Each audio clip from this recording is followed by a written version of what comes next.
हे बाप्पा, जरा ऐकतोस खरं माझं?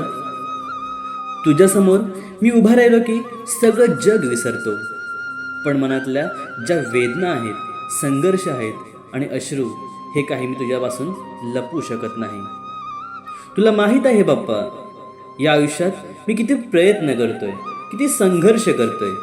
प्रत्येक दिवशी लढतोय लोकांच्या अपेक्षांशी, स्वतःच्या भीतींशी आणि त्या अडथळ्यांशी जे मला थांबवतात.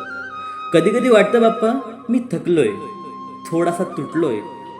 पण पुन्हा तुझ्या डोळ्यातलं प्रेम पाहिलं की माझ्या हृदयाला एक नवी ताकद मिळते. तुझ्या या शांत मूर्तीत किती आशा दडली आहे. माझं मन तुला सांगतंय, माझा हात धर बाप्पा, माझ्या डोळ्यातला जे धुकं आहे ते दूर कर आणि मला त्या मार्गावर चालायला शिकव जिथे यश, समाधान आणि आनंद माझी वाट पाहत आहेत. मी फक्त एवढीच प्रार्थना करतो, तू माझ्यासोबत राहा. बाकी सगळं मी सहन करेन.